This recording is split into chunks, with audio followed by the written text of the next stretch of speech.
सोमवार की अष्टमी पड़ जाए। क्या पड़ जाए सोमवार की? जम के बोलो जरा। अष्टमी।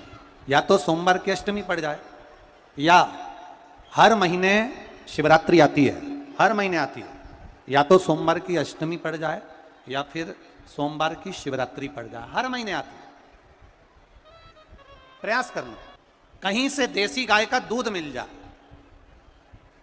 थोड़ा सा दूध देसी गाय का मिल जाए, थोड़ा सा दूध देसी गाय का, थोड़ा सा दूध अगर प्राप्त हो जाए, बेलपत्री के पत्ते से दूध कटोरी में लेकर, मात्र बेलपत्री के पत्ते से एक एक बूंद अगर दूध, आप एक बूंद अगर ज्यादा ना मिला हो, एक चम्मच भी अगर आपको दूध देसी गाय का मिल गया हो, और सोमवार की अष्टमी पड़ जाए या सोमवार की, जम के बोलो, शिवरात्रि पड़ जाए, उसमें केवल अगर देसी गाय का दूध मिल जाए, जर्सी गाय का नहीं हो, देसी गाय का अगर दूध मिल जाए, बेलपत्री के पत्ते से, तुम्हारे घर के अंदर अगर शिवलिंग है या मंदिर में शिवलिंग है या तुम्हारे नजदीक में कोई शिवलिंग है, उस पर बूंद बूंद, एक एक बूंद अगर शिवलिंग पर दूध समर्पित कर रहे हो, श्री शिवाय नमस्तुभ्यम, नमः शिवाय, या षडाक्षर मंत्र ओम नमः शिवाय, या 33 अक्षर का मंत्र महामृत्युंजय मंत्र, इसका स्मरण कर कर शिव जी पर देसी गाय का दूध समर्पित कर कर इस बेलपत्री को अशोक सुंदरी वाली जगह पर अगर आप समर्पित कर देते हैं, फिर आप जिस भी चीज के लिए अप्लाई करें, मेरा देवाधिदेव महादेव आपका हाथ पकड़कर खींचकर आगे बढ़ा ही दे। मेहनत करना, कर्म पूरा करना, पढ़ाई अच्छी करना, और पढ़ाई के साथ में विद्या अध्ययन करने के साथ में अच्छी मेहनत के साथ में देसी गाय का दूध भगवान शंकर को समर्पित करना, भगवान शंकर को समर्पित करना, देसी गाय का दूध धीरे धीरे धीरे धीरे समर्पित करें, भावों के साथ आप समर्पित करें। देसी गाय का दूध एक एक बूंद समर्पित करें, धीरे धीरे समर्पित करें। और देसी गाय का दूध जब धीरे धीरे समर्पित करें, बड़े रास्ते से, आनंद से धीरे धीरे जब आप समर्पित करेंगे, बेलपत्री वही दूध में सनी हुई बेलपत्र अशोक सुंदरी वाली जगह पर, उस समय पर डंडी का भाग शिवलिंग की ओर नहीं होना चाहिए, उस समय पर डंडी का भाग जहां से पानी बहकर जाता है अशोक सुंदरी की ओर से, वहां पर होना चाहिए। कार्य में सफलता मिलती ही। शिव तत्व को धारण करें। सोमवार की अष्टमी का मतलब आपको इंदौर की कथा में बताया था, जिस दिन शंकर और पार्वती के मिलन का दिवस हो, और केवल एक माता पार्वती के अकेले मिलन का नहीं, 64 योगनियां तक भगवान शंकर से मिलने के लिए आती है। पीला चंदन लगा लेना। कितना लगाना है? बीच वाला जो पत्ता है उस पर पीला चंदन। जब आपको लगे कि मेरा जीवन बहुत कष्टमय है, अब ये रोग, अब ये कष्ट दूर ही नहीं हो रहा, अब ये आए दिन तकलीफ पर तकलीफ बढ़ती जा रही है, आए दिन रोग, बीमारी, पैसा घर में बच नहीं रहा, बहुत कष्टमय जीवन है, इसमें लगाओ पीला चंदन बेलपत्री की बीज पत्ती पर। महाराज,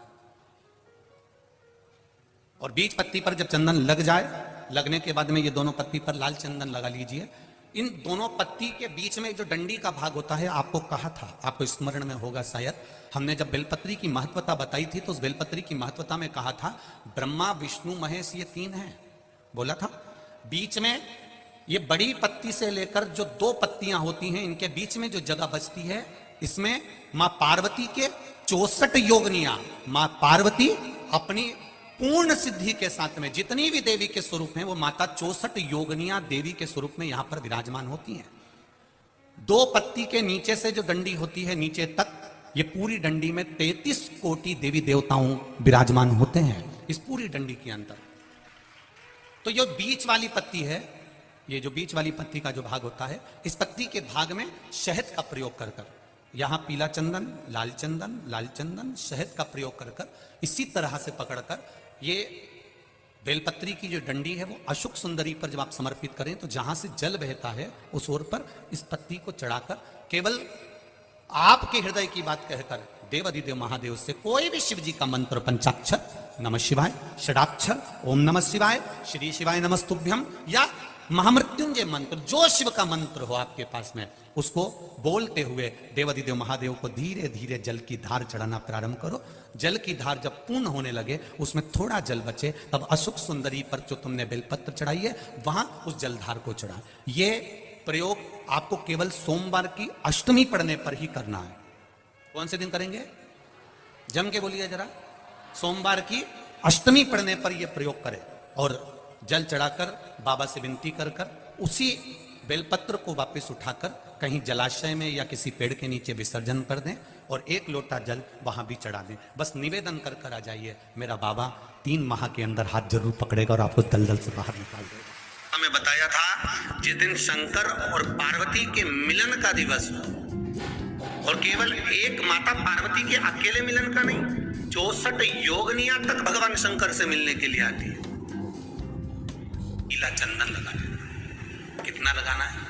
बीच वाला जो पत्ता है उस पर पीला चंदन। जब आपको लगे कि मेरा जीवन बहुत कष्टमय है, अब ये रोग, अब ये कष्ट दूर ही नहीं हो रहा, अब ये आए दिन तकलीफ पर तकलीफ बढ़ती जा रही है, आए दिन रोग बीमारी, पैसा घर में बच नहीं रहा, बहुत कष्टमय जीवन है, इसमें लगाओ पीला चंदन बेलपत्री की बीज कलगी महाराज। और बीज पत्ती पर जब चंदन लग जाए, लगने के बाद में ये दोनों पत्ती पर लाल चंदन लगा लीजिए।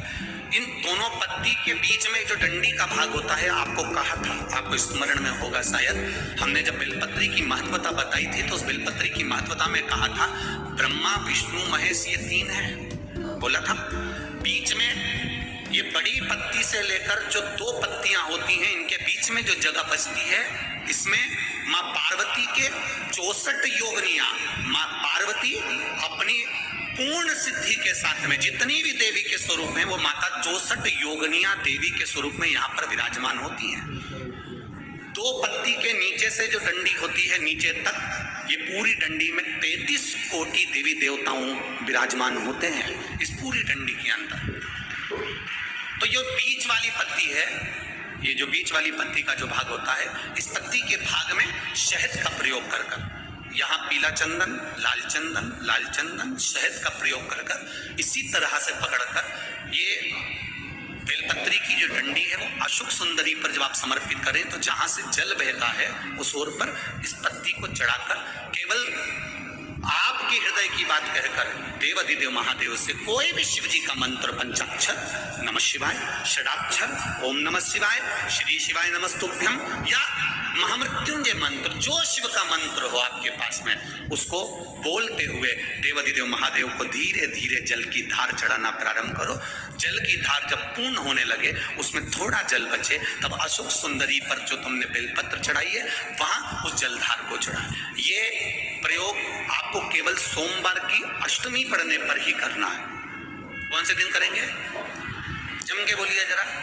सोमवार की अष्टमी पढ़ने पर यह प्रयोग करें और जल चढ़ाकर बाबा से विनती कर कर उसी बेलपत्र को वापस उठाकर कहीं जलाशय में या किसी पेड़ के नीचे विसर्जन कर दें और एक लोटा जल वहां भी चढ़ा दें। बस निवेदन कर कर आ जाइए, मेरा बाबा 3 माह के अंदर हाथ जरूर पकड़ेगा और आपको दलदल से बाहर निकालेगा। काया के रोग से